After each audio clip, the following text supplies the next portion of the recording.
भोपाल से प्रस्तुत हैं प्रादेशिक समाचार। नमस्कार, समाचारों के साथ मैं जितेंद्र रघुवंशी। पहले मुख्य समाचार।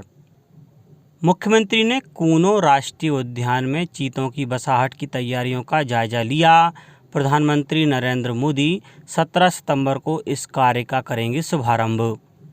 किसानों की आय बढ़ाना कृषि क्षेत्र में विकास का आदर्श मॉडल सिद्ध हो सकता है, कहा केंद्रीय कृषि मंत्री ने। प्रधानमंत्री नरेंद्र मोदी ने राष्ट्रपति भवन से इंडिया गेट के मार्ग कर्तव्य पथ का किया उद्घाटन। और अमेरिकी ओपन टेनिस के महिला सिंगल्स के सेमीफाइनल में कैरोलिन गार्सिया का मुकाबला ओन्स जेबियोर से होगा। अब समाचार विस्तार से। मध्य प्रदेश के कूनो राष्ट्रीय उद्यान में नामीबिया से चीते लाकर उन्हें बसाने का कार्य निर्धारित मानकों के अनुसार किया जा रहा है। मुख्यमंत्री शिवराज सिंह चौहान श्योपुर जिले के कूनो राष्ट्रीय उद्यान में चीतों की बसाहट की तैयारियों के संबंध में अपने निवास पर अधिकारियों से चर्चा कर रहे थे। उन्होंने कहा है कि यह राष्ट्रीय महत्व का कार्य है। प्रधानमंत्री श्री नरेंद्र मोदी श्योपुर जिले के कूनो राष्ट्रीय उद्यान में इस कार्य का शुभारंभ 17 सितंबर को करेंगे। चर्चा के दौरान अधिकारियों ने बताया कि श्योपुर जिले के कूनो राष्ट्रीय उद्यान में चीता प्रबंधन की अंतर्राष्ट्रीय स्तर पर प्रचलित तकनीक के अनुसार बसाने का कार्य किया जा रहा है।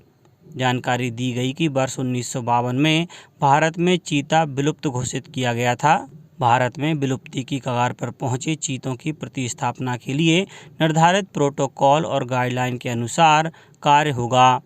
कूनो राष्ट्रीय उद्यान क्षेत्र से लगे हुए गांव में पशुओं के टीकाकरण का कार्य पूरा किया जा चुका है। क्षेत्र के समस्त गांव में जागरूकता शिविर लगाए गए हैं। यहां चीतों के रहवास के लिए अनुकूल परिस्थितियों का विकास किया गया है। चर्चा के दौरान मुख्यमंत्री श्री चौहान ने प्रधानमंत्री श्री मोदी की यात्रा की तैयारियों से जुड़े सभी पहलुओं की जानकारी भी प्राप्त की। कृषि मंत्री नरेंद्र सिंह तोमर ने कहा है कि देश और समाज के लिए कृषि क्षेत्र का सशक्तिकरण महत्वपूर्ण है। श्री तोमर ने कल नई दिल्ली में कृषि क्षेत्र में सार्वजनिक निजी भागीदारी परियोजना प्रबंधन इकाई का शुभारंभ करते हुए यह बात कही। उन्होंने कहा कि यह किसानों की आय बढ़ाने पर ध्यान केंद्रित कर कृषि क्षेत्र में विकास का आदर्श मॉडल हो सकता है। श्री तोमर ने कहा कि व्यापार और उद्योग क्षेत्र मजबूत और संगठित हैं और यह क्षेत्र कृषि क्षेत्र को बढ़ावा दे सकते हैं। उन्होंने कहा कि सरकार विभिन्न पहल के माध्यम से कृषि क्षेत्र को मजबूत करने के लिए निरंतर प्रयास कर रही है। इन पहल में 1 लाख करोड़ रुपए के कृषि अवसंरचना कोष, 10,000 किसान उत्पादक संगठनों की स्थापना और प्रधानमंत्री फसल बीमा योजना शामिल है। श्री तोमर ने कहा कि कृषि उपज की गुणवत्ता को वैश्विक मानकों के अनुरूप बनाया गया है।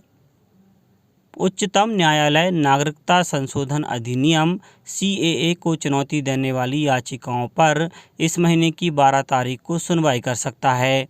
प्रधान न्यायाधीश U ललित की अध्यक्षता वाली पीठ 2019 के इस अधिनियम को चुनौती देने वाली 200 से अधिक याचिकाओं पर सुनवाई करेगी। अफगानिस्तान, बांग्लादेश या पाकिस्तान से आने वाले हिंदू, सिख, बौद्ध, जैन, पारसी और ईसाई समुदायों को भारत की नागरिकता की पात्रता देने संबंधी कानून CAA 10 जनवरी 2020 से प्रभावी हुआ था।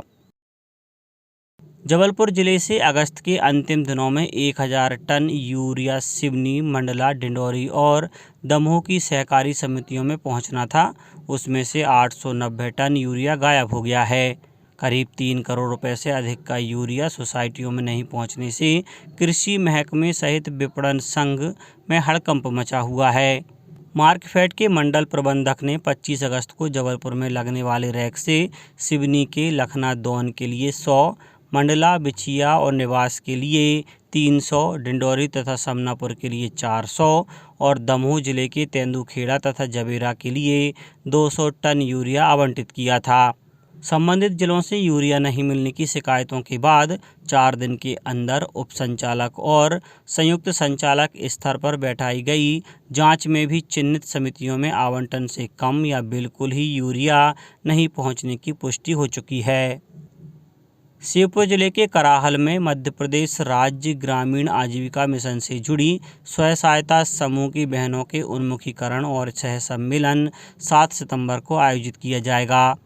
मुख्यमंत्री ने श्योपुर जिले के वरिष्ठ अधिकारियों से वर्चुअली सम्मेलन की तैयारियों की जानकारी प्राप्त की। उन्होंने निर्देश दिए कि सभी आवश्यक व्यवस्थाएं सुनिश्चित की जाएं। गौरतलब है कि प्रदेश में 3,86,000 स्वयं सहायता समूह कार्य कर रहे हैं। इनसे 43 लाख से अधिक परिवार जुड़े हैं। समूह द्वारा सब्जी उत्पादन, दुग्ध उत्पादन, अगरबत्ती, हैंड वॉश, साबुन निर्माण, कृषि और पशुपालन आधारित आजीविका गतिविधियां, आजीविका पोषण वाटिका के संचालन के कार्य किए जा रहे हैं। प्रधानमंत्री नरेंद्र मोदी ने कहा है कि सरकार स्वास्थ्य बुनियादी ढांचे के निर्माण और विभिन्न बीमारियों की देखभाल के बारे में जागरूकता फैलाने पर मुख्य रूप से ध्यान दे रही है। श्री मोदी कल सूरत जिले के ओलपाड़ में एक विशाल चिकित्सा शिविर को वीडियो कॉन्फ्रेंस के माध्यम से संबोधित कर रहे थे। प्रधानमंत्री ने कहा कि बेहतर स्वास्थ्य बेहतर भविष्य का मार्ग है। प्रधानमंत्री नरेंद्र मोदी ने राष्ट्रपति भवन से इंडिया गेट के मार्ग कर्तव्य पथ का उद्घाटन किया। सत्ता के केंद्र के प्रतीक इस मार्ग के पुराने नाम राजपथ को बदलकर कर्तव्य पथ किया गया है। यह नाम जनसाधारण की भागीदारी और सशक्तिकरण को दर्शाता है। इस पूरे मार्ग को मोदी सरकार की महत्वाकांक्षी सेंट्रल विस्टा पुनर्विकास योजना के अंतर्गत नए सिरे से बनाया गया है। इस अवसर पर श्री मोदी इंडिया गेट पर नेताजी सुभाष चंद्र बोस की प्रतिमा का भी अनावरण किया। इंडिया गेट के पास छतरी के नीचे 28 फीट ऊंची ग्रेनाइट की प्रतिमा स्थापित की गई है। रेलवे के सभी 21 भर्ती बोर्ड के लेवल 6 पदों के परिणाम कल घोषित कर दिए गए। कमर्शियल, अप्रेंटिस और स्टेशन मास्टर के पदों के लिए 7,109 अभ्यर्थियों का चयन किया गया। रेलवे ने इस साल 30 जुलाई को लेवल 6 गैर तकनीकी श्रेणी पदों के लिए कंप्यूटर आधारित अभिरुचि परीक्षा आयोजित की थी।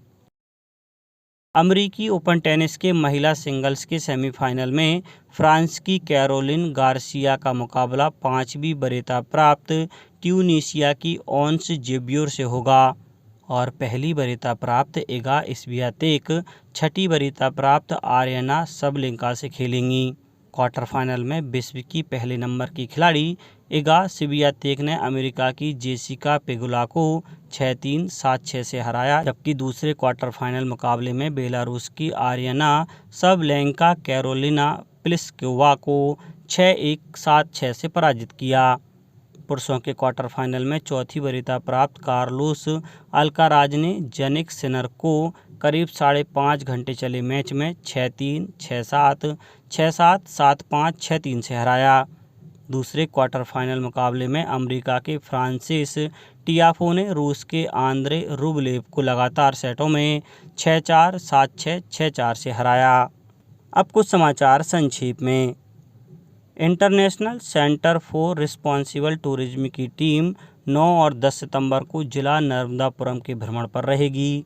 सतना में प्रधानमंत्री श्री नरेंद्र मोदी के जन्मदिवस 17 सितंबर को जिला चिकित्सालय में विशाल रक्तदान शिविर का आयोजन किया जाएगा। बैतूल में विश्व साक्षरता दिवस पर स्कूलों में जहां अनेक कार्यक्रमों का आयोजन किया, वहीं रैली भी निकाली गई।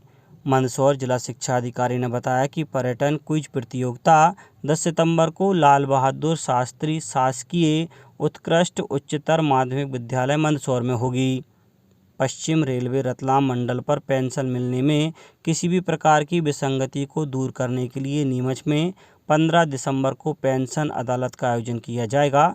इसके लिए आवेदन करने की अंतिम तिथि 31 अक्टूबर है और कृषि उपज मंडी खंडवा में नई कपास आने लगी है।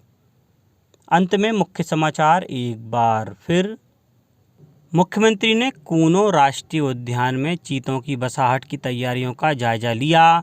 प्रधानमंत्री नरेंद्र मोदी 17 सितंबर को इस कार्य का करेंगे शुभारंभ। किसानों की आय बढ़ाना कृषि क्षेत्र में विकास का आदर्श मॉडल सिद्ध हो सकता है, कहा केंद्रीय कृषि मंत्री ने।